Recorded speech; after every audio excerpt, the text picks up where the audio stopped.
Hello and good morning. Good morning. Good Happy morning. Sunday morning. It is so good to see each and every one of you. It is so good to be here with each and every one of you as we begin our weekend service. This is our time to celebrate the magnificence and significance of God in, through, and as us. And so let us begin as we always do with prayer. And I invite you right here and right now to just affirm with me, I am here now. I am here now. I am here now. I am here now. I am here now. Let's take a breath into our body. You breathe in through your nose and out through your mouth. And again, take another breath in and breathe out. We take this time to breathe not because it's special or spiritual or holy or sanctimonious. We take this time because it brings us to the present moment. And so from this present moment, I remember that I am here now and God is here now. There is one mind, one power, one presence, one creative cause, one divine intelligence, one creative intelligence that is working in all, through all, and as all. And it is right here, right now. I choose to call it Mother, Father, God. It does not care what I call it, but we must recognize that it is, and it is right here, right now, for God neither comes nor goes. And as I recognize that God is here now, I know that you are here now. I know that Pastor Yolanda is here now. I know that we are here now, which must mean that we are part of God. We are one with God and one of God. We are God's good idea. And as we sit in this idea of oneness, this reality of oneness, I now speak this word in faith, knowing that this time together, this gathering that we call the weekend service on 9/19/21 is good. I call it good right here and right now. This gathering that we call the weekend service is blessed. I call it blessed right here and right now.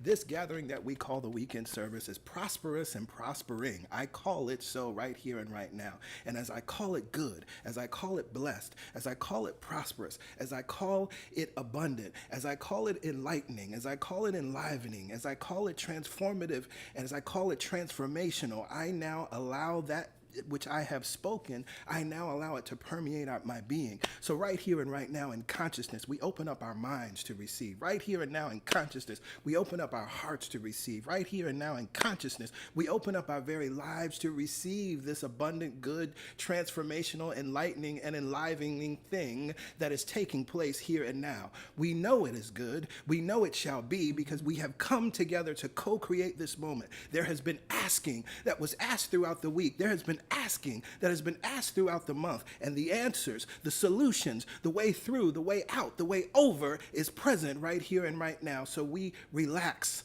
and we expect with a confident expectation, knowing that God the good will show up and be good in, through, and as this service on today. So it is with joy, it is with thanksgiving, it is with confidence and an absolute knowing that I release this prayer, and together we with confidence say amen. Amen. Ashe. Ashe.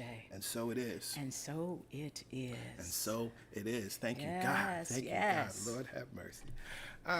Well, I'm ready for today. I hope y'all We are. back, y'all. I am ready for today. Hello again. It is so good to be here with each and every one of you. It is so good to see y'all. I hope that you all got some rest and rejuvenation in our time away. We are rested and rejuvenated. You may have seen a few pictures online. We're feeling good. We had a wonderful time. We had an awesome time.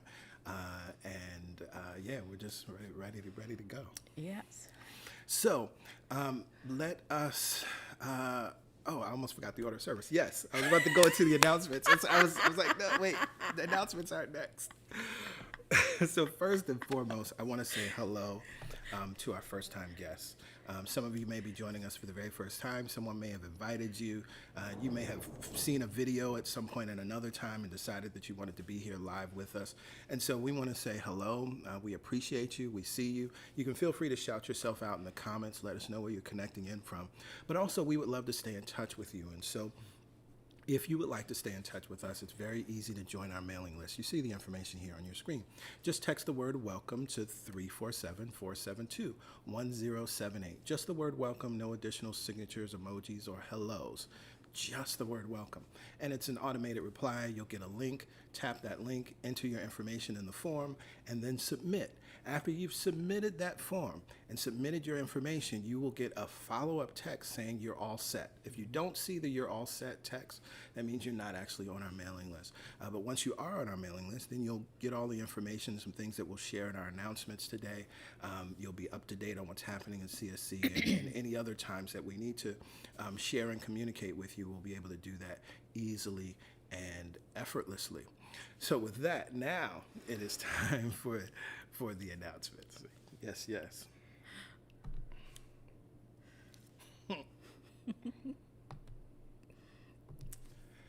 So the very first thing, we want to give you all an update related to COVID. Of course, we're meeting virtually right now. We're always streaming, right? So CSC, unlike other communities, we've always been streaming, so that this is normal. But we're meeting virtually. We're not holding in-person services or in-person classes. And so we wanted to give you all an update, particularly as we move into the fall, because it was earlier this year, it was our impression and expectation that we would probably be able to move back into in-person services in the fall.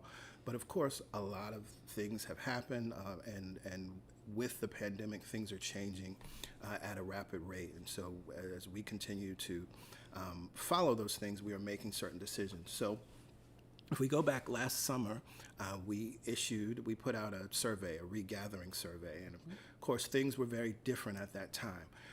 Cases were very low. According to the CDC, our area was low transmission in terms of COVID spread. Vaccines were not yet available, but again, we had a very low case rate, and the spread was very low. It was a low transmission rate. But interestingly enough, where we are now, everything has changed, right? We have the Delta variant, which is now the dominant variant, over 90% of the cases. And although we do have the vaccines available, we're really just in a different place. If you look at the numbers, cases are more than double right now, this time, compared to last year, right? One of the other things that we had to look at last year, although we were looking at possibly opening, we also had to look at our venue, Restoration Plaza. And so really where things stopped there last year was that Restoration Plaza was not allowing services or events to happen indoors. So that really stopped everything. And I'm grateful for that because we see what happened last fall and winter. Cases were very high. Of course, unfortunately, deaths were high as well. And so as we look at where we are now, again, cases were much, much lower this time last year. And they're significantly higher this time now in 2021. And our area, all 5 boroughs, is listed as a high transmission area. And so for those reasons, and recognizing that the fall and winter, there's a lot of question marks about where we're going. There are estimates that, unfortunately, another 100,000 souls will lose their lives between now and December 1st. We are choosing to remain virtual. We are choosing, as leaders, as your leaders, to not hold in-person services. We're, of course, aligning with other communities that are making the same choice. Now, for us, we know that there are other communities that are, choosing to meet in person, and there are varying reasons for that. One of the things, it's really a gift for us, is that because we don't have a building that we need to maintain, a mortgage or a lease that we're maintaining, that gives us the flexibility. I think there are many communities, as we're talking to colleagues across, not just New Thought, across all spiritual perspectives, some of them have real financial reasons why they need to make use of that building, and so they're willing to take certain risks because of that. For us, when we look at the risks, one of the things that PY and I have talked about all the time, and I could never live with knowing that we opened up this fall and anyone came to CSC, contracted the COVID virus, and ultimately lost their life, and it can be traced back to a service that we held, and we had the choice not to hold that service in person. That's not something that I personally can live with. And so the risk is far too greater than the reward of meeting together in person. Again, our circumstances are unique and different. We understand and pray for and support and bless those who are choosing to hold in-person services in varying forms. Some are vaccinated only, some you have to sign a waiver, and on and on and on, right? There's a lot of different ways to do it. But what we recognize is there's really no reason for us to take that risk. And we value your lives. We have folks in our community that are immunocompromised and on and on. It just makes sense for us to continue to meet in person. Not to meet in person, rather, for the foreseeable future. And we really think that's going to take us through the end of the year. And what we intend to do is, once we get to January, we're going to create a new survey, issue a new survey. The landscape will be different. We'll see what's going on. We'll have more information in terms of how COVID is spreading in fall and winter, and particularly here in the North, because this is one of the other things that doctors and public health experts are saying, that what we're seeing in the South and what we have seen in the South over the summer, that will be mirrored in the North during the fall and winter. That's generally how these things work. And so this is why we want to exercise extreme caution. I say extreme care. Yes. Because we don't operate in fear. We operate in the knowingness, and we support each one in being 100% healthy. And so as we monitor, and we've been monitoring since day one, and as we keep our promise to you of leadership and making sure that we think of you before other things, we will continue to monitor, and we will provide another update in January. Yeah. And wanted to let you know that we love you, care about you, and your well-being, and Absolutely. We would do nothing to jeopardize that potentially. Yeah. And so we continue to operate in love and care and the grace and knowingness that this all will have a resolution. Absolutely, absolutely. And we encourage each and every one of you just to remember, and particularly as we're moving into the fall and winter, we are in a pandemic. Yes, I know things are open. Yes, I know, folks are going here and there. We are still in a pandemic. It is very serious. And even as the circumstances may be a little better for us in New York and even comparatively in the United States, it's a pandemic, meaning the entire globe is affected. And so just as last year, October 2020, Delta was not significant here in the United States, but now it is. And it was incredibly significant in India. It underscores the idea, the truth, that we're global citizens. And what happens in one part of the world actually affects our part of the world. And so we just encourage you to do those things that are necessary to keep yourself safe, to keep yourself healthy. As PY said, exercising care, not fear. And we will move through this together, and we'll see the end of it. Absolutely. Yeah. Some more announcements.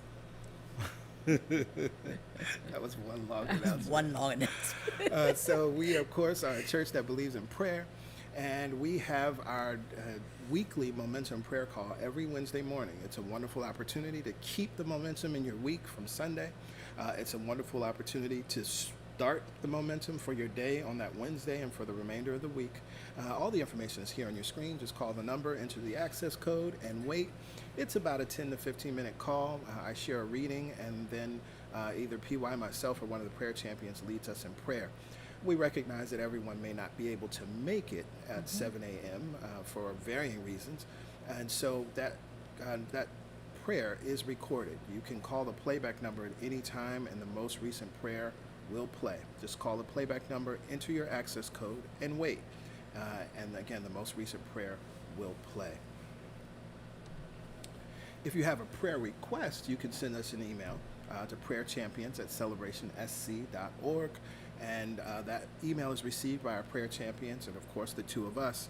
We are always holding the highest truth for each and every one of you. We are always holding the highest knowing for each and every one of you. But we recognize, of course, that you may have something specific going on, or you may request prayer for a family member or for a friend, or just around a specific thing that's going on. Do not hesitate to send that email. But when you send that email, see yourself releasing, casting the burden, right? We keep bringing that theme back from Florence Scovel Shen because it's so incredibly important. When you send the email, you are casting the burden You are setting yourself free, making room to hear, to receive, to catch what it is that God is seeking and is able to do in, through, and as you. And as we always like to know, we like to know when the prayer request is answered. Yes, And yes. some of you have been letting us know that your prayer requests have been answered, and we thank you for that. It just brings us so much joy to know that we hold the truth and to witness the truth and to see the truth unfold in your life. Yes, yes. So definitely let us know when those requests are answered. Absolutely. We have been playing the prosperity money game throughout this message series. For many of you, today might be the day of the final deposit if you started when we first announced it. But whenever you started, I pray that it's continuing to reveal some things to you and expand your imagination and your consciousness. But if you would like to join, you can still join. It's still available. You can open up your camera app and hold that up to the QR code that you see here on your screen. Or you can look in the description here, whether you're watching on Facebook or on YouTube. Look at the description, and the URL to access the form to sign up is there as well. It's been a joy. PY and I have had so much fun. And of course, it's an interesting thing to get into this place of having too much money, right? And having to give it a purpose. Because money needs a purpose, right? When we circulate it, so often we give money purposes that we don't desire, like rainy day funds. But we can give it other purposes. And so what begins to happen is, as you have more than enough, this gives you the opportunity to support causes that you care about, to support organizations, to start to think creatively about the ways in which you can use your financial resources. And it's a beautiful opportunity to just realize that you thought you needed more money and you don't even know how to spend the money when it comes your way. And so it's like, oh wait, I thought I needed more, but let me learn through this process, through activating my imagination, what I would do if I had a constantly flowing and increasing stream of resources coming to me. That there were no limit to it, that every other day it was just, and I was like, oh, what do I do now? Absolutely. We want you to be ready for that sudden influx of money. Exactly. And to know what to do with it, and to emotionally and spiritually know how to circulate it. That it doesn't overwhelm you to have so much, that you get to practice right now having. Yes, yes. You see, we ain't been talking for 2 weeks. 'Cause you see, we just talking. This is so good. This is a funny aside, but I think people think preachers love to talk. I think we talk when we need to talk. Right. But so yeah, all good. Today is the third Sunday, which means it's God Talk Sunday, and I'm so excited. It's one of the things that we love in a beautiful way to support the community and support anyone if you're steeped in New Thought teachings, or whether you're new to New Thought, new to metaphysics. We know that there's so much to unlearn, but also we really only learn it through the applying it to our lives. And so you can hear a sermon, you can watch a series, and read a book, but you have to learn how to apply it to your individual lives. And sometimes you just get stuck. You want to apply the principles, you want to apply the truth, but you don't see how, or you're confused about something. This is your time. No question is off limits. It is always a gift to attend the God Talk, because it's just always an illuminating time and a revelatory time. And although everyone is not able to ask a question, the questions that are asked benefits the entire group. So you have to attend live, because what happens in the God Talk stays in the God Talk. And so you see the Zoom link and password are sent via email. You'll see later in the broadcast how to join our mailing list again for those who want to join our mailing list. But if you're already on our mailing list, just check your email, and it's in the email that went out on Friday. It's in every email that goes out on Friday, the Zoom information. And so we look forward to seeing y'all there at 1 o'clock. Okay, yeah, I was gonna say, I think that's the last that's the last one. So now we get to move into a powerful meditation, experience that will be led by our very own PY. Oh, I love, love, love, love this time. This time where we get to go within and remember the truth, to feel the truth. We don't just read about the truth or recite the truth. We have to experience the truth for ourselves. And that means having a one-to-one relationship with the God of your understanding, the God that lives, moves, and has its being within you. And this month, as we continue with our series on prosperity, I thought it would only be fitting to affirm the truth. I am prosperous. And not just when I look at my bank account, when I breathe, when I see the grains of sand and the clouds in the sky. Everywhere I look and walk and have my being, God is, and all is well. And it reminds me that I am prosperous. So we're going to use that affirmation this month to fill it with every breath, to animate every cell, and to release those thoughts that are unlike this truth. So let's go ahead and look around the room and notice right where you sit, upright in a chair, on your sofa, on your bed. God is. And it wants to have its way with you. And its way is that of abundance. And its way is that of ease. And its way is that of grace and peace. And the only thing preventing it is that we don't regularly tap into it. We don't go with it. We don't allow it to change and morph and fill us, but we will today. So, allow your shoulders to relax over your hips, keeping and creating a nice long line of energy. Now, plant the palms on the tops of the thighs,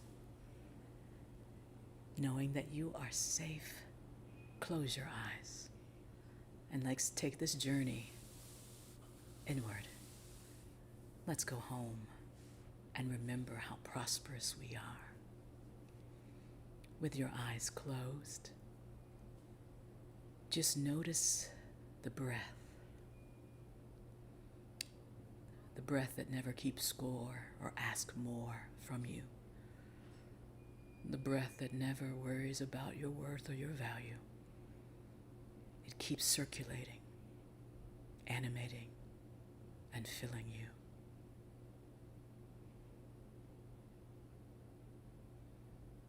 It never runs out.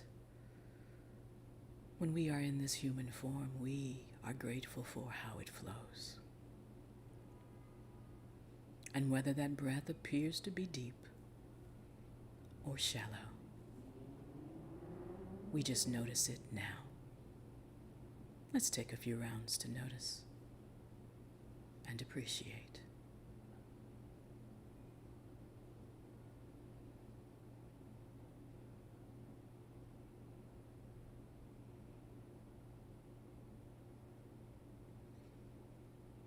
As we breathe in,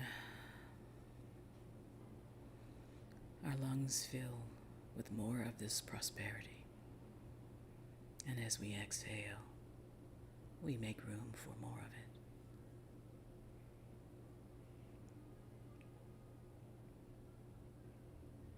it. Last round of noticing.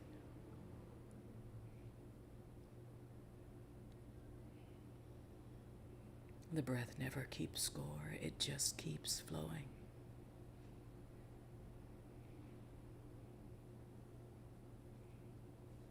And now, because it is ours to control, let's take the abundance and the prosperity of this breath and send it deeper into our bellies.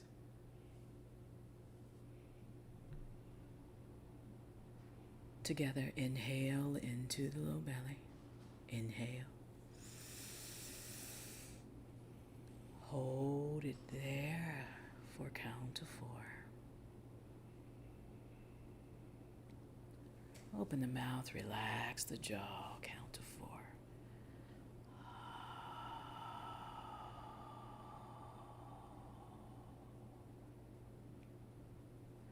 Inhale.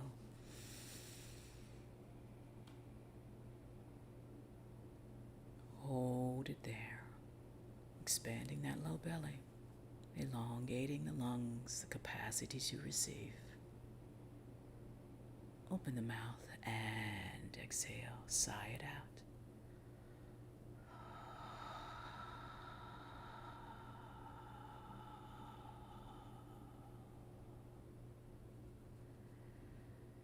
Beautiful. Inhale into the low belly, up through the rib cage. Notice if you're starting to tense anywhere. Inhale, hold. Open the mouth, relax the jaw, side out.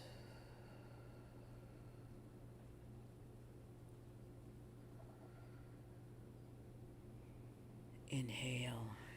In through the low belly, up through the rib cage, expanding the front and the sides and the back of the body. Hold it there.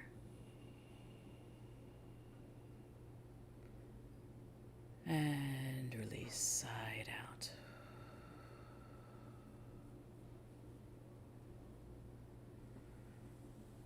And now we inhale and send this breath in and up through the heart chakra, center of the chest, filling across the chest, across the back, opening the heart to healing and abundance. Exhale.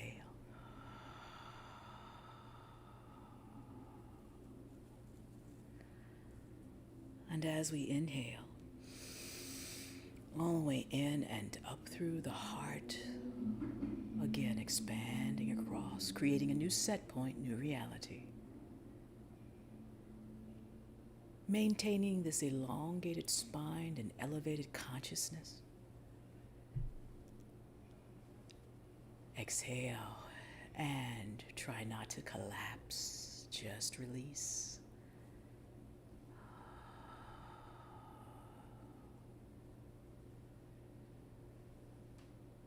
Beautiful. Let's practice a few rounds of this elongated, substantial, illuminating, filling breath, all the way in and up. And when you reach the top, hold it there. And this time, close the lips, exhale through the nose.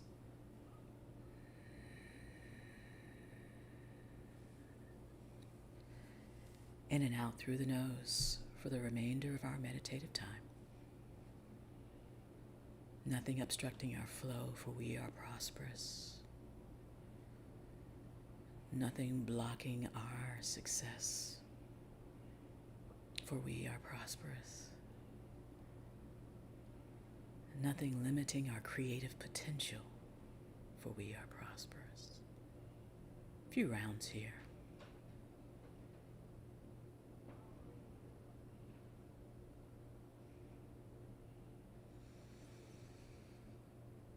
Let each round take you deeper. Let each round relax you more. Let each round remind you of the truth.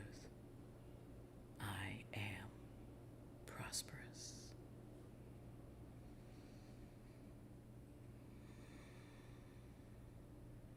Beautiful.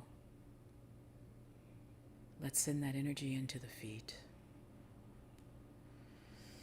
Maybe you notice tension that you've been holding this week as you've traveled.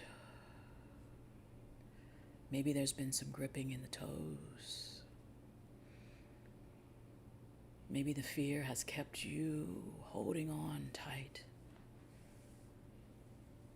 Send the breath into the feet. Relax the feet.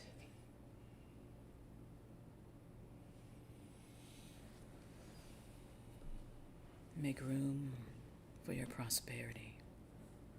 Make room for your ease. And now send that energy up through the soles of the feet, across the ankles. Relax the ankles. Energy flows across the shins and the calves. Relax the shins and the calves.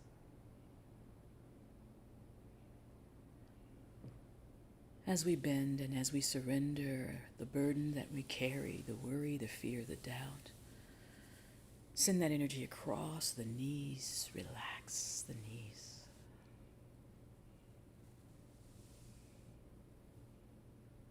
And now energy flows across the thighs and the glutes and the hamstrings, making its way towards the hips. We balance, we open, we receive more prosperity.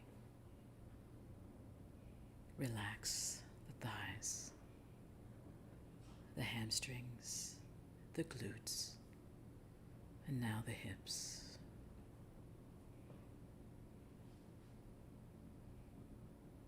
We are in alignment with our joy. We are open to receive more, sending that energy from the base of the spine all the way up now,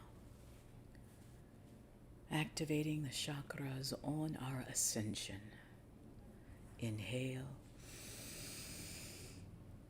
exhale, open and receive. Inhale, exhale, open and receive. As this energy flows up, we inhale, we exhale, we open, we receive. More of that which is true of us. Inhale, exhale, and we open, we receive. Last time, inhale. Allowing that energy to flow unobstructed out the crown. Exhale.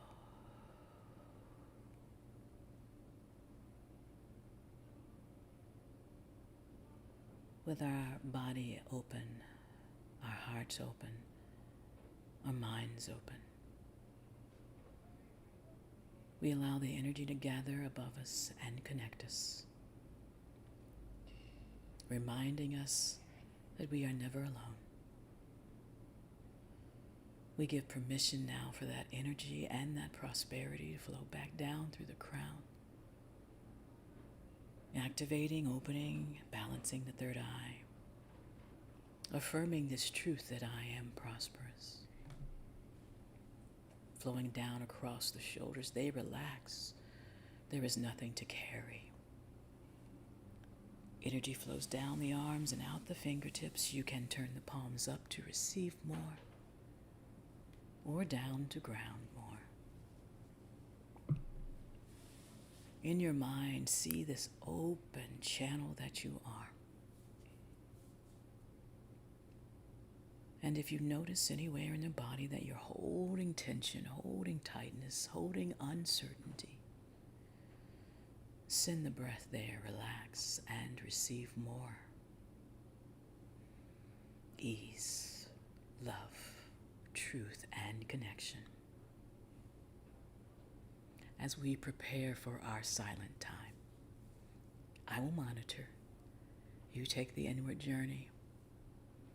And if the mind becomes active and does what the mind does, bring yourself back to this thought. I am prosperous.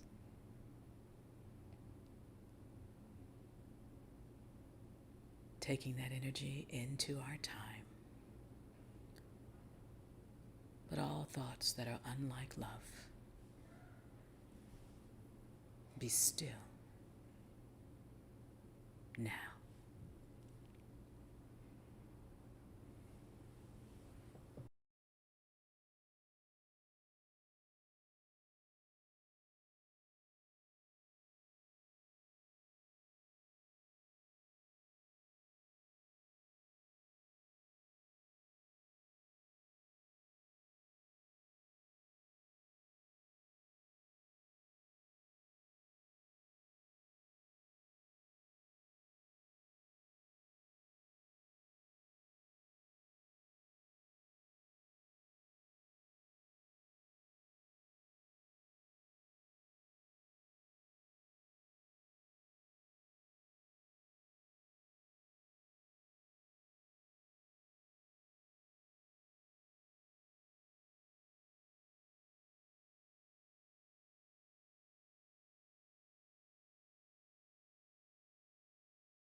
with our eyes still closed, we just notice the energy flowing in our bodies, for it is a sign of prosperity. And we allow that prosperity to extend to every area of our lives. With our eyes still closed, we take mental pictures of how good it feels to be connected and centered and grounded.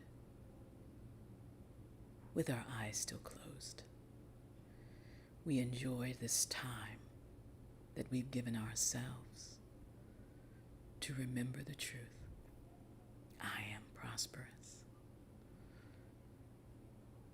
I am prosperous in my mind, my creative endeavors, my body, my relationships, and my finances. I am and remain prosperous.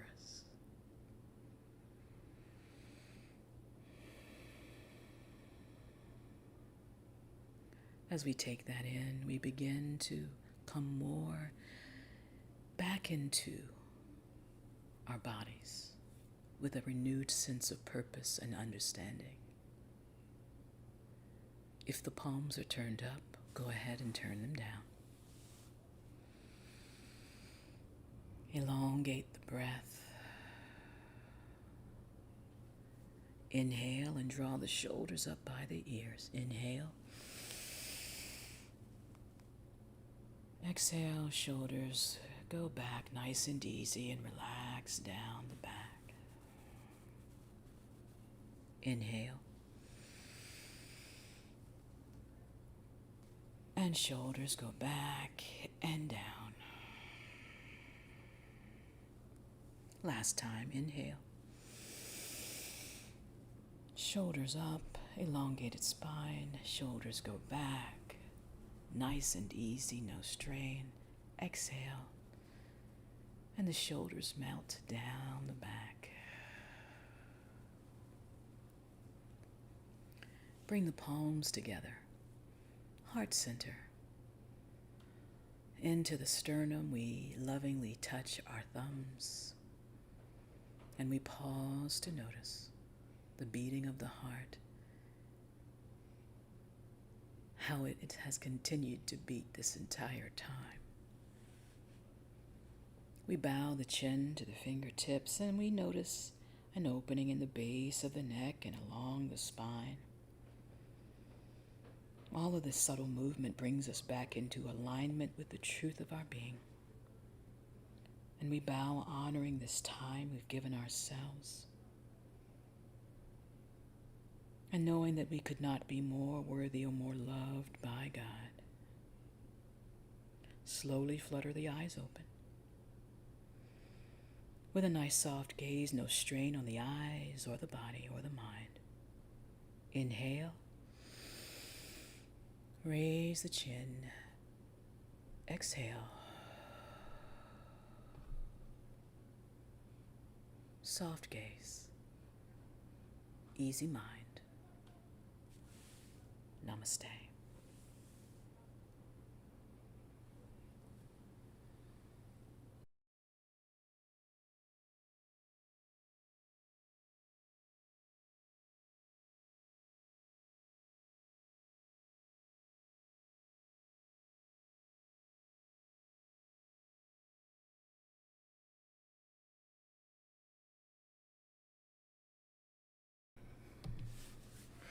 Thank you, PY. You're welcome, baby. Yes, yes. So we are, of course, in our series, we are resuming our series, The 7 Habits of Prosperous People. I want to say like the 7 Habits of Highly Prosperous People, but the 7 Habits of Prosperous People. And we are going to be looking at the 5th habit today, which is give. So before we get into that message, we're going to hear from Soul 21.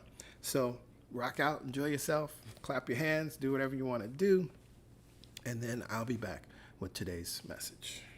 There are so many things taking place in our world, in our nation, and I don't know about you, but I'm disturbed by many of those things. But I recognize that if I'm disturbed, there's a call within me. There's a call to be love. If I'm disturbed, there's a call within me to be the light of the world. If I'm disturbed, there's a call within me to take inspired action. And so I recognize as that is true, it is time for us to no longer talk about the spiritual teachers, to no longer talk about Jesus, Buddha, Krishna, Muhammad, whoever your preferred teacher is, but it's time for us to become them. They lived their life, they had their time, they made the changes that they made, but you may be the only Jesus that anybody will ever see. Yes. So it's time for each and every one of us to become the Christ in our lives and transform the world. Okay, put your hands together.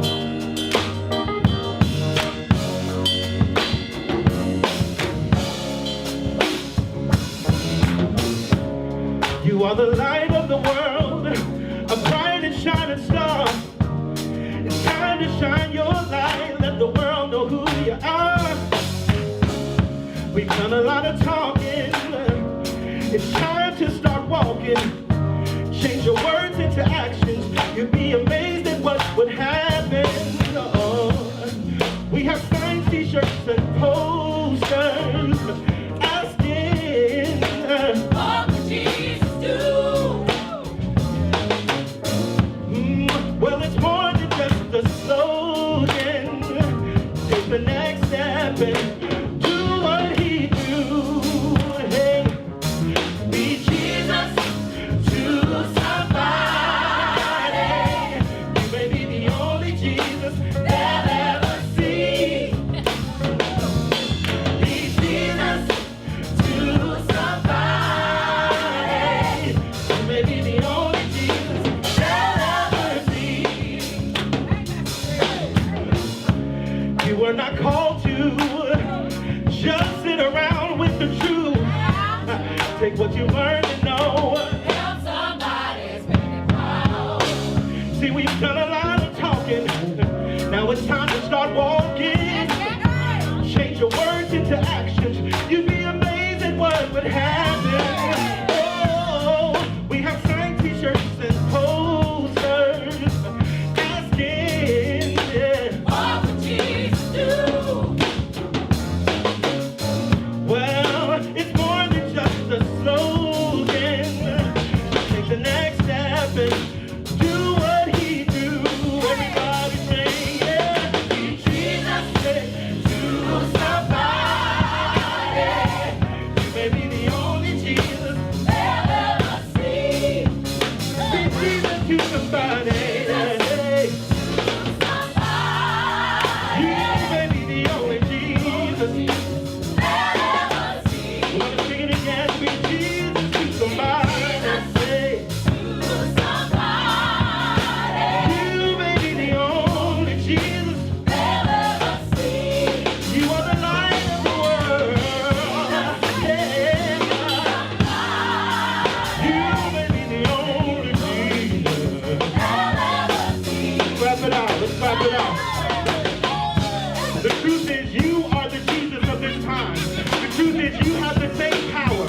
So we're going to let this mind that was in Christ Jesus also be in us. We're going to let this love that was also in Christ Jesus be in us. We're going to let this light that was also in Christ Jesus be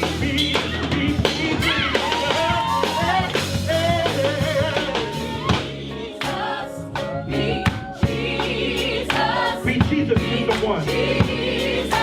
to someone. Be Buddha, be Krishna. Be Jesus to someone. Be the prophet. Muhammad. Be Jesus to someone. We're going to sing it again. Be Jesus to be Jesus, yeah. Be Jesus to someone. Be Buddha. Be Krishna. Hey. Be Jesus to someone. Oh.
Oh my goodness. Yes, yes.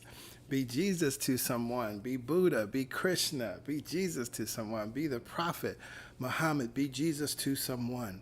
We are the ones that are here now, which means that we are the leaders. We are the avatars. We are the spiritual masters. We are the ones that can change the conditions and impact all of life, just as these great teachers did, just as these great metaphysicians did. It is time to be Jesus to someone. Well, good morning again. Happy Sunday. It is so good to be here with each and every one of you. I am so excited to continue in this series. I pray that it has been impactful. I hope that many of you were able to go back and really review each of the habits because of course, just listening once, just hearing once, you get a certain level of understanding. But if you want to actually get it in your DNA, if you want it to get it in the marrow of your bones, if you want it to actually make it a part of your life, you're going to have to go back and go back through each of these habits to really understand and embrace them. So what are the 7 habits of prosperous people, highly prosperous people? We've been talking about, again, the first 4: surrender, imagine, believe, forgive. Today we're going to talk about give, and then the next 2 weeks, pray and receive. So in week 1, I had to sort of set up the series. Before we could talk about the 7 habits, I needed to establish some things. And so week 1, that sermon was curating a prosperous life. And I talked in that message about the definition of prosperity, which is so incredibly important, right? Because as Eric Butterworth has said, prosperity is not about having things, right? Any more than poverty is about the lack of things, right? So it's very important that when you hear the words prosperous people, or you hear the word prosperity, know that we're not talking about stuff. We're not talking about things. We're not talking about money. We're not talking about opulence. We're not talking about luxury, right? Although all of those things may be effects of practicing these habits. Prosperity is an attitude towards life. And if we go back to spiritual economics, Eric Butterworth, he reminds us that prosperity is about doing well. You can look at some definitions: according to hope, or to go forward hopefully. And what I shared in that week 1 message is that when we talk about wealth, what we really mean is well-being, right? And so that's wealth in every area of our lives, in our relationships, in our bodies, in our finances, in our careers, well-being in all of these areas. And then the word affluence, which is a definition we get from Eric Butterworth in spiritual economics, means abundant flow. So when we talk about prosperity and we talk about being prosperous people, what we're talking about is living in abundant flow. When we talk about being prosperous people, what we're talking about is having a certain attitude towards life of things are going well and we are doing well and we are living in, experiencing, and expressing and demonstrating well-being.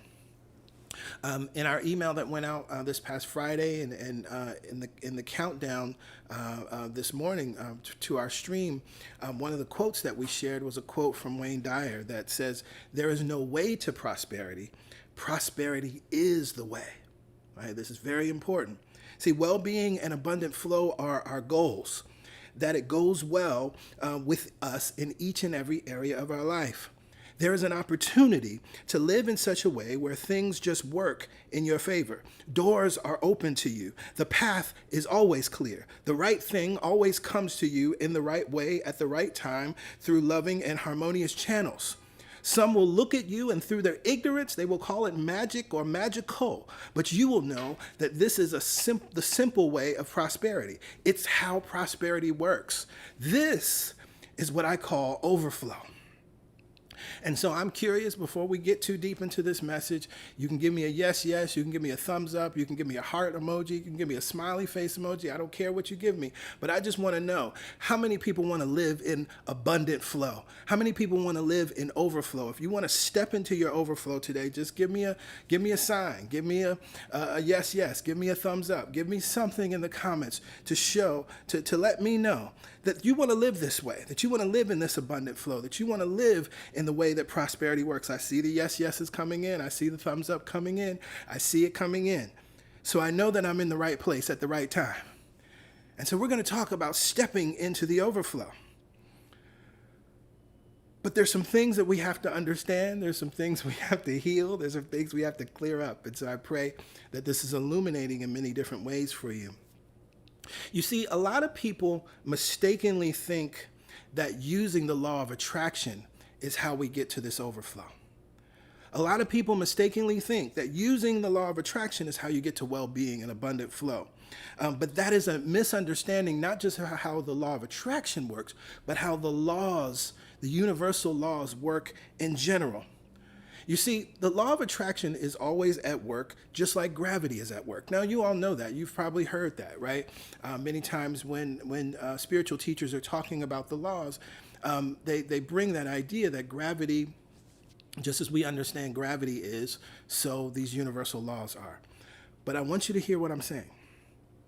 The law of attraction works just like gravity is always at work. The law of attraction is always at work, just like gravity is always at work, right? And I want you to think about it in this way. Now, today's Sunday, and Saturday and Sunday are this time of year. It's football time, right? Today is NFL. So Tom Brady, he's considered one of the greatest quarterbacks ever, right? Now, when Tom Brady, he's a quarterback, when he throws the ball, gravity plays a role in getting the ball into the hands of the receiver, right? Can we accept that? We all know that, right? He throws the ball. Gravity plays a role in getting the ball into the hands of the receiver. But while we know that, no one spends any time talking about or focusing on or learning how to use gravity in order to become as good as Tom Brady. Why? Because we know that gravity is always involved and takes care of itself, right? We don't have to try to conjure or manipulate gravity. We're not seeking the latest affirmations on how to make gravity work for us so we can throw a football and it can land in somebody's hands. Gravity, this law, this thing that is working.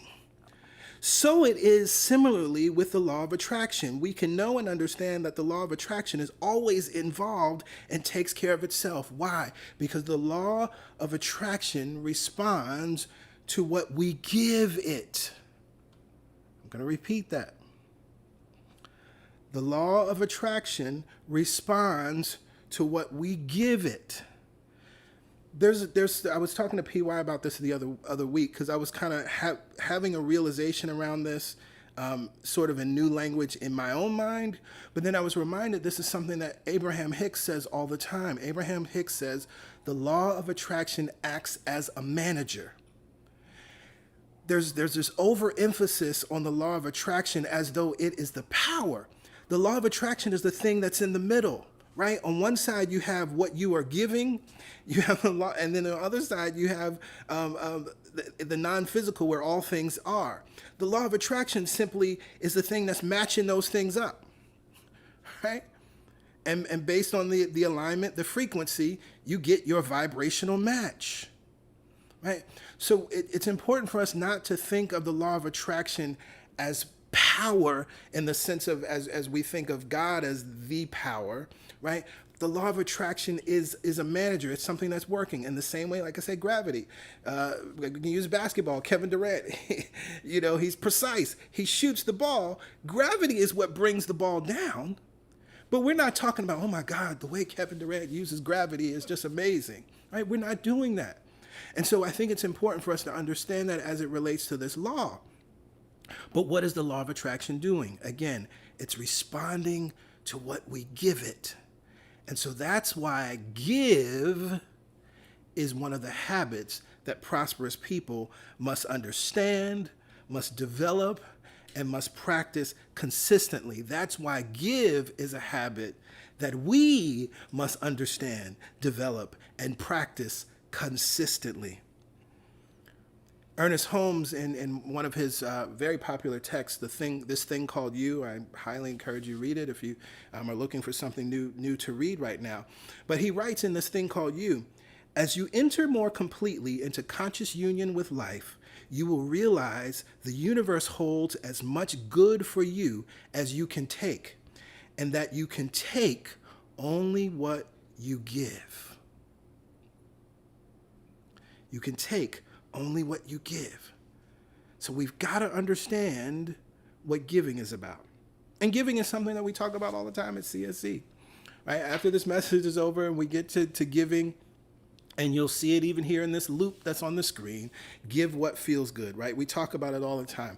Our offering song, when we're together, we sing the song, as I give, I receive. And the lyrics, as I give, I receive. Yes, it's all coming right back to me. And then we rock out on that vamp at the end, coming right back to me, coming right back to me. You can go back to, and if you've never seen it, I really encourage you to. You can go back to November 2015. We did a series, The Law of Circulation, where I really broke down a lot around giving. And, are you giving from a source or a resource? Stop tithing, start giving, right? I think it'll work if you work it is another message in that series. Wonderful series, because it was designed to establish sort of the foundational teaching around giving at CSC. You've also heard, of course, all of the scriptures and the spiritual axioms, right? God loves a cheerful giver, and it is more blessed to give than receive. But this giving that we're talking about is not solely about money, because, of course, that's usually the context that we hear these things. The habit of giving is practiced in a very specific way. And so if you're taking notes, you want to write this one down. The habit of giving is practiced in a very specific way. I call them 3 pillars.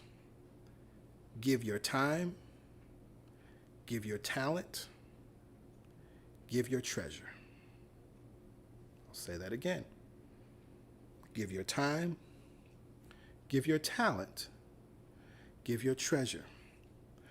Now, I know many of you have taken the 4 T's class, which is our prosperity course that we teach when we're in person. And so you're used to hearing that idea of time, talent, and treasure, and taking the 4 T's class or listening to Stretton Smith, maybe the first time that you actually heard those words, time, talent, and treasure. But one of the things that's interesting is this is something that's embedded in the consciousness, collective consciousness, in some very beautiful and specific ways. Of course, we hear lots of churches across many denominations and spiritual persuasions, not just New Thought, use that idea of time, talent, and treasure. But what I find interesting is that in philanthropic circles, those that look at and study philanthropy, one of the traditional definitions of philanthropy is love of humankind in the form of time, talent, and treasure. Right? And I love that because it even gives us a sense of, we generally consider that those who are philanthropic, those that are able to create philanthropic organizations and make large impacts around the world or large donations, we consider them to be prosperous people. And so it's interesting that we find the same language showing up in this arena. It goes even further. As I was doing just a little bit of research, oftentimes when we look at board of directors who are serving on large boards for massive organizations, many times their work is described as contributing their time, talent, and treasure. And for those that understand boards, this is sort of the difference between if you have a board that's more in an advisory posture, or if they're what some would call a working board, right? And a working board is they're bringing their time and their talents in addition to their treasure. Sometimes other boards, it's really about raising money or being able to contribute a certain amount of money yourself. So I think it's very interesting that when we're thinking about giving and we're understanding this habit of giving, we have to understand time, talent, and treasure. But again, I said this habit of giving, we must understand, we must develop, and we must practice consistently. Why? Because we understand how the law works. As we give, we receive. As I read from Ernest Holmes, when he goes further, I read that quote about, as you enter more completely into conscious union with life, you will realize the universe holds as much good for you as you can take, and that you can only take what you give. But he goes further in that reading, and he writes, you cannot draw love into your consciousness through hate. You cannot draw peace from confusion. You cannot see beauty through ugliness, nor hear harmony while your ears are filled with discord. I'm just going to get a little bit of water.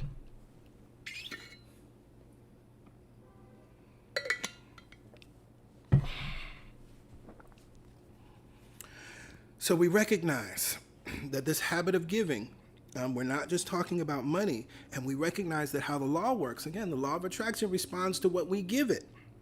And as we give, we receive.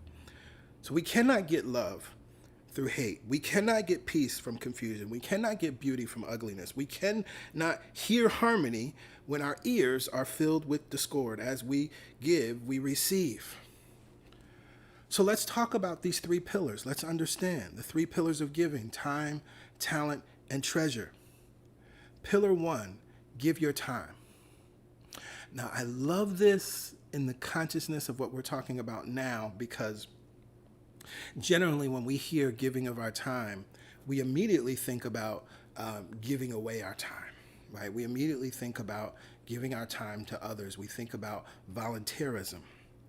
But what I love about this first pillar, and it's rooted in principle, unerring principle, giving of your time is giving time to yourself.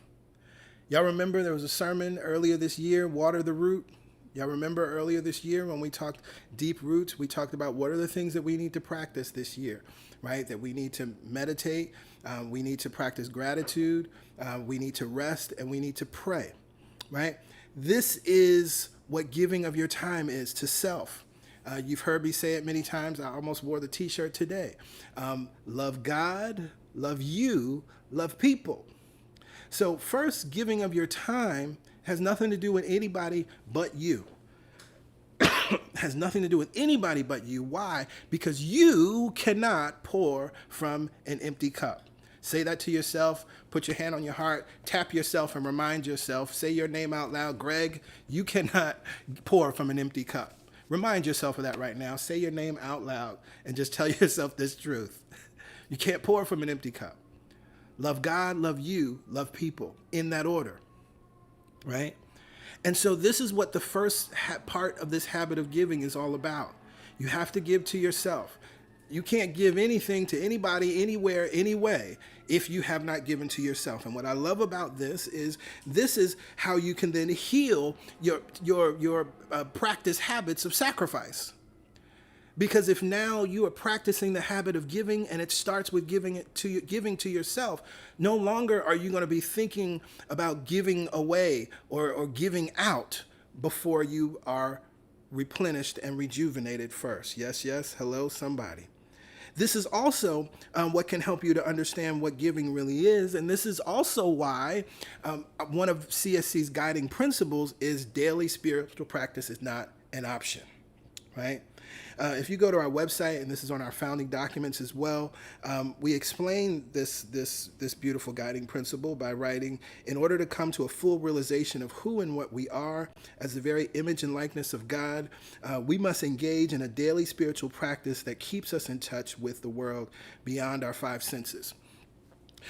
And that's all true, and that's wonderful. That's nice language. But you know how, parents have this wonderful way, sometimes they can hide vegetables in something else, or do kind of wonderful little magic tricks, hide vegetables in the kids' macaroni and cheese. I think that's kind of what we did here, not even really knowing it.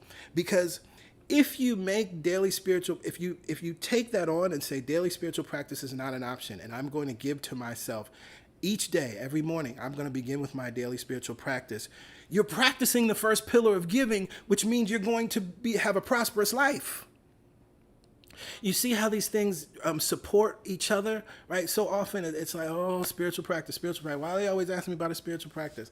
I have a problem. I come to PY and PG with something. The first thing they ask me is, how's your spiritual practice? Because we're basically asking, are you giving to yourself? Are you giving to yourself? Right? And if you're not giving to yourself, everything else starts to go awry. Just like if you were a car and you weren't giving yourself gas, eventually stuff is going to go wrong, right? If you're not replacing your windshield washer fluid, if you're not replacing your oil or replenishing your oil, things aren't going to go well, right? We know that. So it is the same with each and every one of us individually. We have to give to ourselves. And so that's the first pillar of giving, daily spiritual practice, right? And so if you hadn't thought about it in that way, or sometimes you may have fallen off, or you're not doing it, or you think have these different circumstances. It's been summer and I've been on vacation and I've been traveling and doing things. You still got to eat, right? If you're on vacation, you would still eat, right? And so that's the physical representation of what we're talking about here spiritually, that you still have to eat spiritually. You still have to feed yourself. You still have to rejuvenate. You still have to water your roots. So then the second pillar, giving of your talent. The second pillar is wonderful because the second pillar is about giving to others. The second pillar is where we actually get to practice the golden rule, right? Again, love God, love you, then love people, right? Because God is the supply, right? And so you're taking the infinite supply that is God and feeding and rejuvenating yourself, and then you give from your what? Your overflow, right? Now, we love to remind all of the volunteers at CSC, and this is part of guest services training, and we make sure everyone listens to the sermon, but it's something that we talk about all the time. It's just one of our phrases, right? Who you are is who we need, right? We sing the song, I am enough, just as I am enough.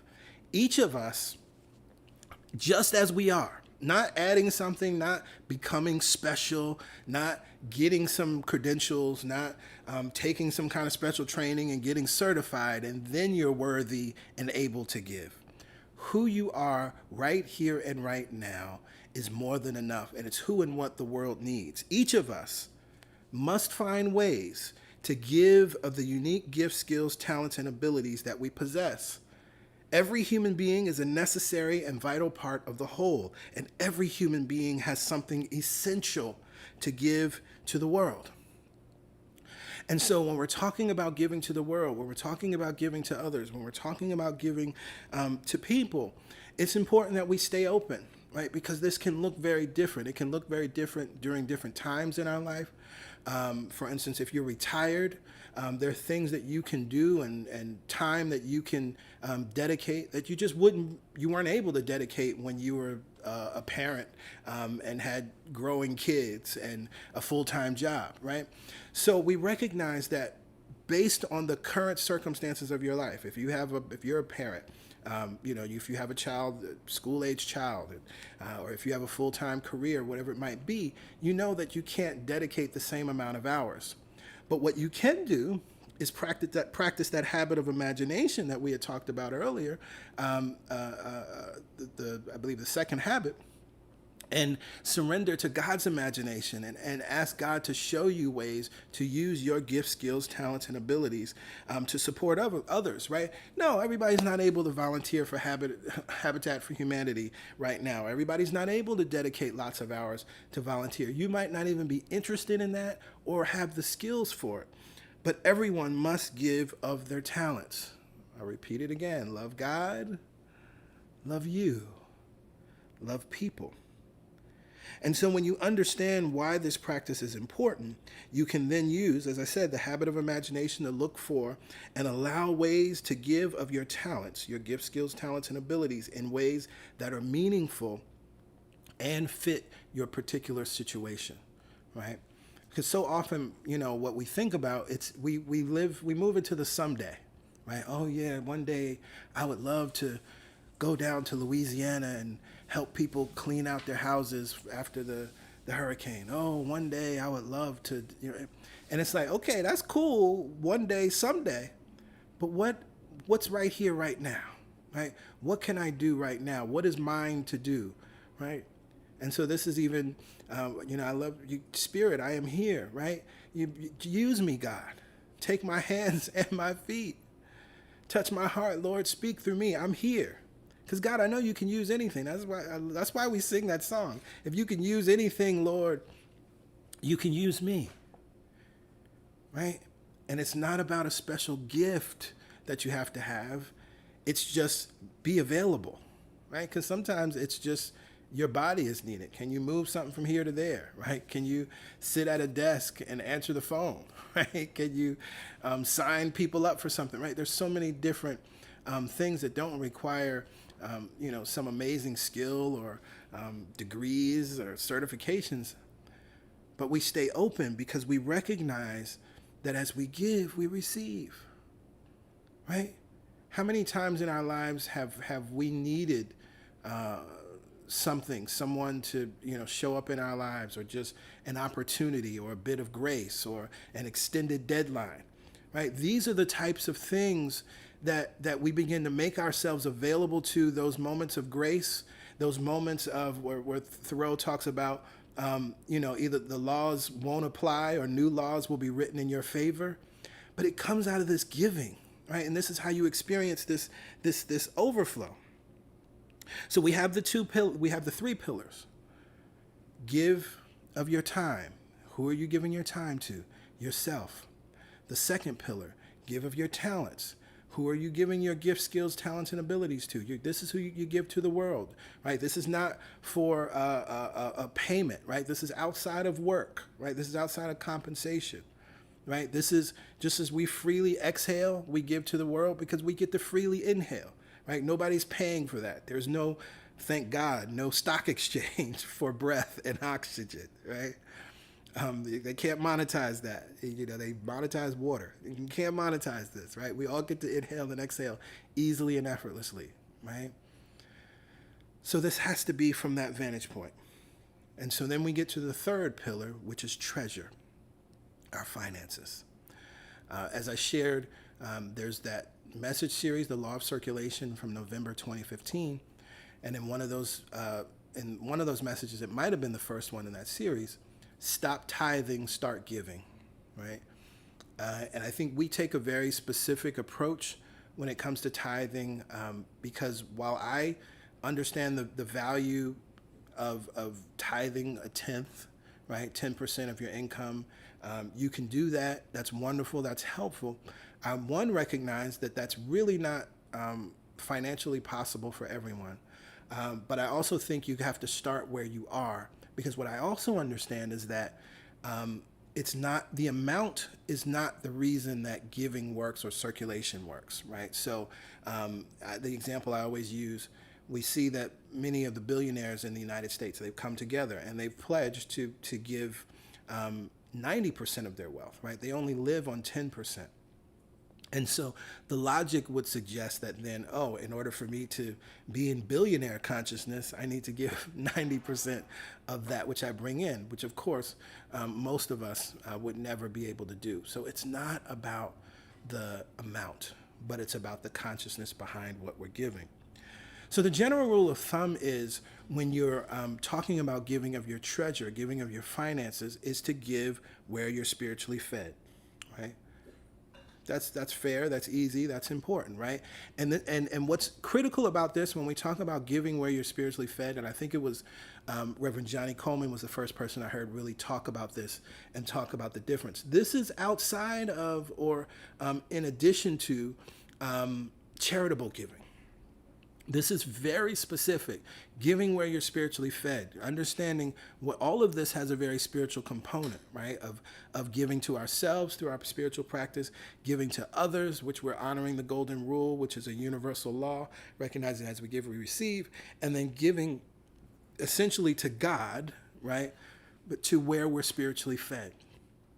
You can still give to other charitable organizations. I have several charitable organizations that I give to regularly, but that's in addition to my committed weekly giving, right? So what you give is not where the power is, but how you give and the consistency of your giving is what creates abundant flow. And this is true for all three pillars, right? This is why we teach the 5-5-5. 15 minutes for your daily spiritual practice. We are not saying, right, or teaching that you have to spend 30 minutes to an hour or 2 hours every day, burning sage and omen and then doing yoga and then doing this and listening to that meditation. It's not about the amount, right? But it's the how behind it, but more importantly, the consistency of your giving that creates abundant flow. When it comes to finances, you've heard me say this many times, but a joyful, consistent $5 a week is infinitely more powerful than $100 here and there. Now, on a human level, of course, we'll use CSC as an example. On a human level, there are more things that can be done with $100 versus $5, right? So we think, oh, I'm doing more, I'm giving more, right? But giving has to be based on, first, again, the how. I'm reminded of in A Course in Miracles, in one of the lessons we read, that giving is proof of having, right? So part of the how of why we're giving is because we recognize we have. This is why it's more blessed to give than receive, because those that give recognize they have. They already recognize they're blessed. That's why it's quote unquote more blessed. It's not that givers are better.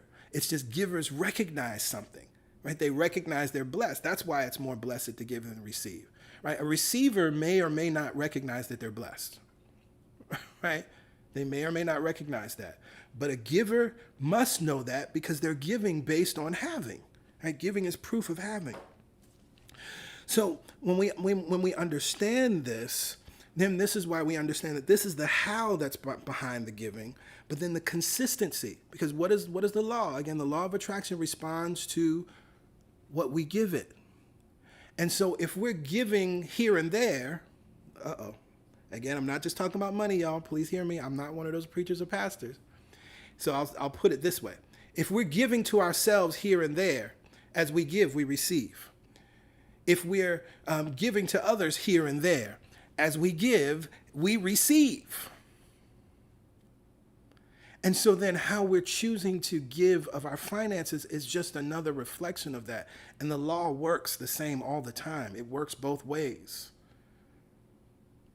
Remember, Ernest Holmes says the universe holds as much good for you as you can take, and you can only take what you give. And that word take is really about receive. You can only receive what you give. There's no getting outside of that. There's no getting around that. And, it's one of the things that I've seen, and sometimes it's heartbreaking because I want to see everyone succeed. And so when we teach the 4 T's class, one of the things, we create an agreement. We create a covenant. You write a covenant with yourself, right? It's not to me and PY. It's not even to CSC. But we agree to certain things and to give, right? Time, talent, and treasure. And each person is within their rights to choose whatever amount it is, however large or small, and whatever frequency it is, right? And I say the very same things that I'm saying here today about, a consistent $5 is more powerful than 100, right? So I've watched people, I've literally watched some people in class, I think, to try to prove or disprove me in some way. They're like, okay, I'm only giving $1. I'm only going to give $1 a week. And that's okay because the law is the same. The law works. It works the same way, right? But I find that even many times, unfortunately, those folks aren't able to be consistent about that dollar. And so it's not about the amount, it's about the consistency. And it's one of the reasons why I love the class, because it's a giving experiment. It's an opportunity for us to develop consistency and discipline within a loving environment, right? Because nobody's going to beat you up. Nobody's going to expose you. Nobody's going to do as many churches do and put lists up on the wall or read names quarterly. Like, nobody's doing that, right? So only you ultimately know whether you were able to keep your commitment or not. And so one of the things that I understand, you've heard me use the word consistent or consistency several times throughout this sermon. Consistency and discipline are words that unfortunately I think many don't want to hear within New Thought and metaphysics. Many of us came to New Thought because we're rebels. Right? Many of us came to New Thought and metaphysics because we didn't want to be subject to the rules or the regulations of traditional Christianity, Islam, Jehovah's Witness, whatever the religious tradition may be. But here's the thing. You can change your spiritual philosophy. You can change your theology. But consistency and discipline are always necessary no matter where you are. I quoted Raymond Hollowell in Working with the Law in the sermon Get Under the Influence. We were talking about the habit of surrender, and I quoted him where he writes, "No one can obtain their ambitions until they learn to discipline their mental force and is able to control their thinking.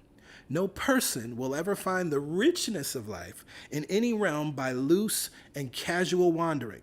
Always, we will have to go down a narrow way and through a straight gate called discipline.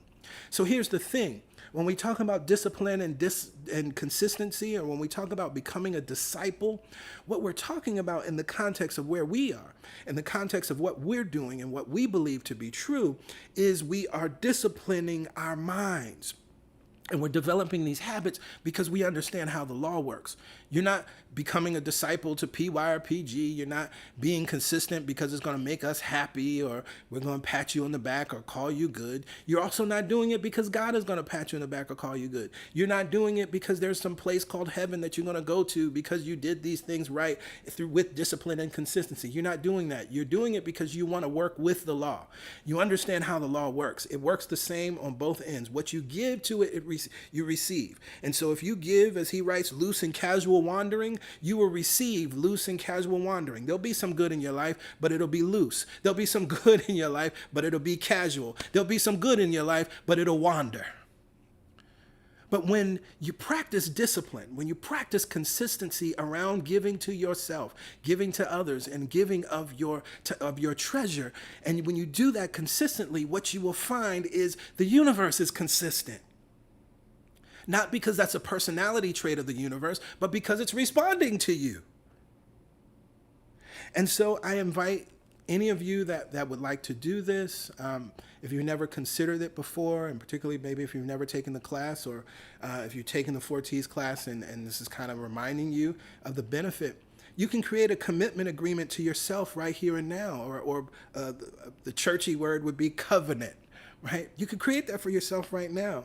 And you can commit to a 21-day giving experiment or a 30-day giving experiment, 60-day, 90-day. As my grandmother said, and she's been showing up in my dreams so much lately, start out like you can hold out. So start with 21 days, right?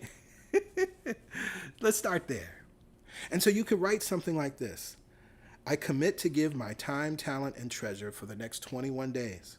I commit to give my time to myself through my daily spiritual practice every morning. I commit to give my talent to, and then you insert the organization, activity, or opportunity that you're going to take on. I commit to give, insert your certain dollar amount, along with, if that's weekly, monthly, bi-monthly, whatever it may be, to where I am spiritually fed. And then you end. I make this commitment with deep love, joy, and gratitude for all I have and all that I will receive. Sign it and date it. This is supporting you in developing this habit. This is supporting you in developing the consistency and the discipline around giving.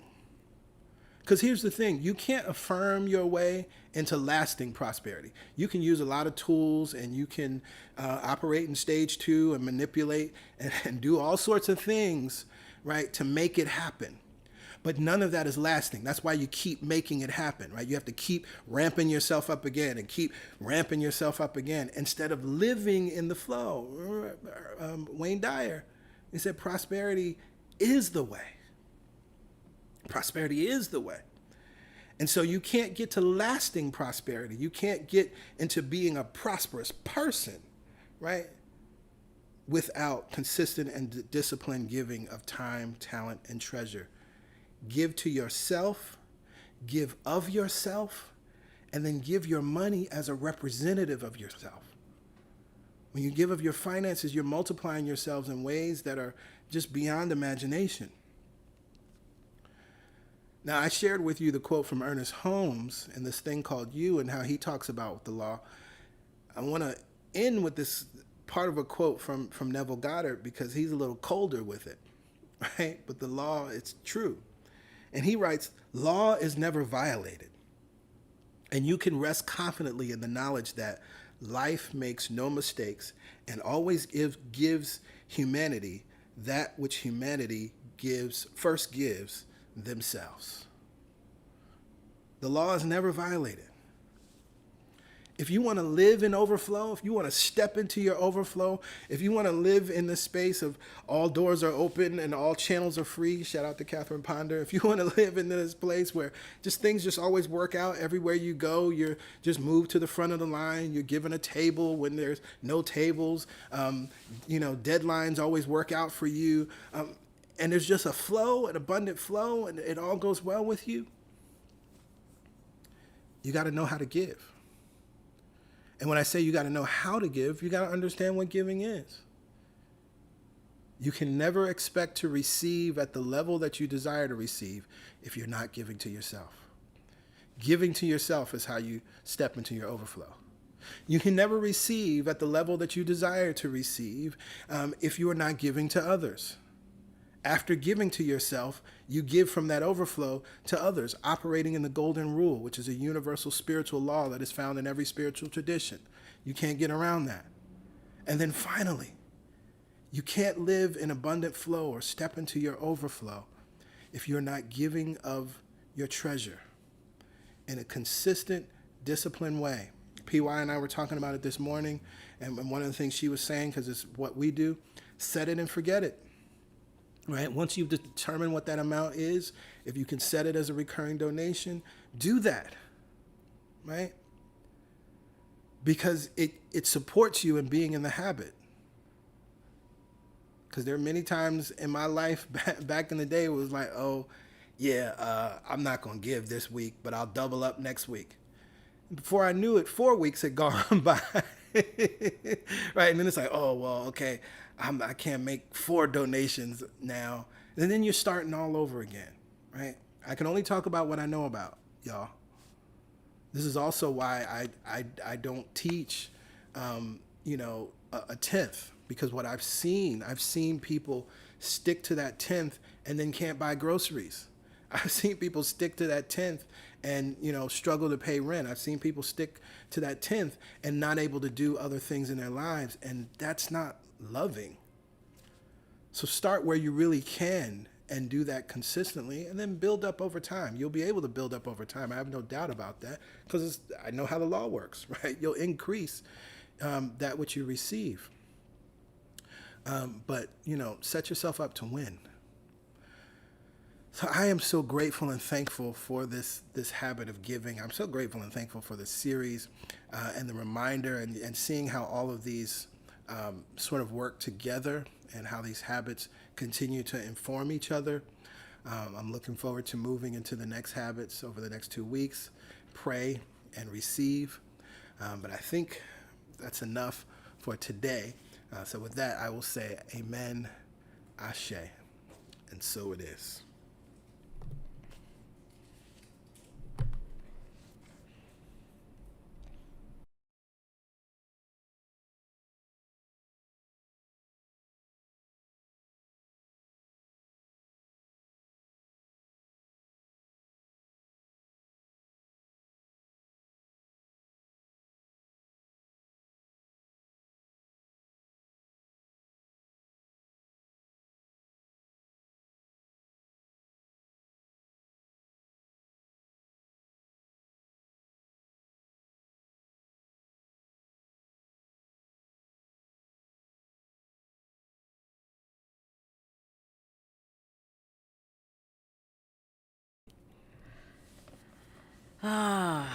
This series is so awesome.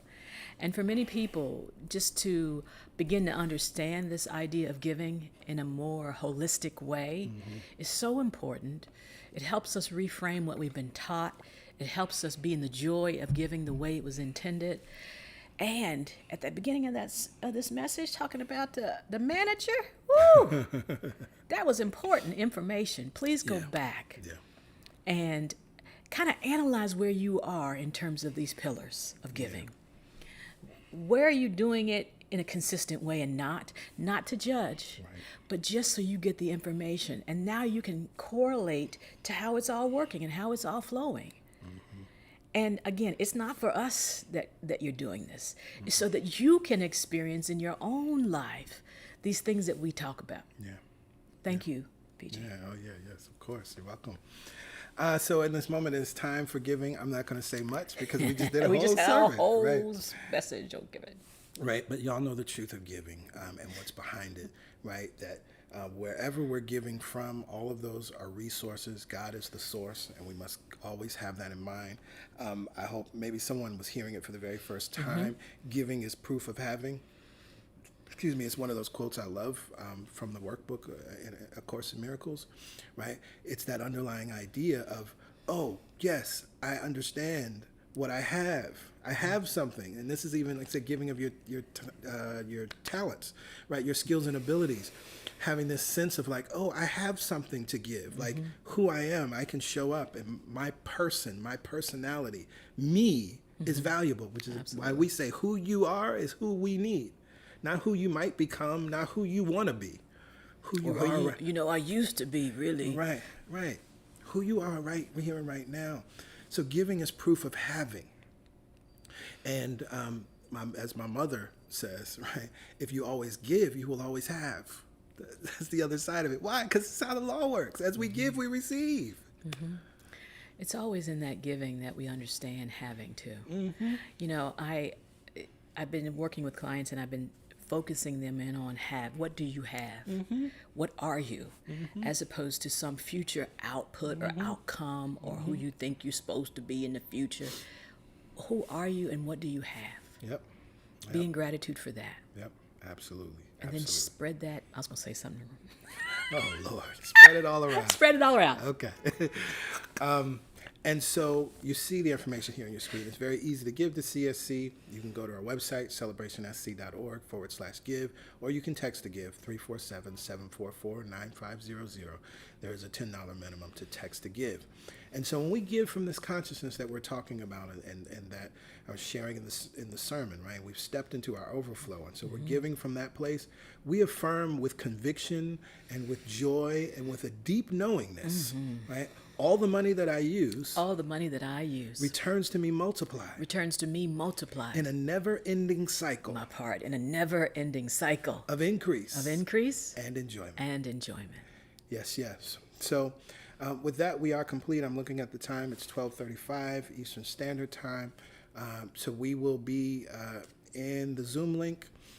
For those that are looking forward to joining us for the God Talk, we'll be there and start right at 1 o'clock Eastern Standard Time. We look forward to seeing your faces. We look forward to hearing your questions, and we look forward to allowing Source to guide us through the beautiful process that always is the God Talk. For those that can't make it, we pray that you enjoy the remainder of your Sunday and have an even better week. And we look forward to connecting with you on the prayer call on Wednesday or next week's service. I'll be announcing something about a new class, our annual year-end class for 90 Days to Greatness. We'll be announcing that like next week. So stay tuned.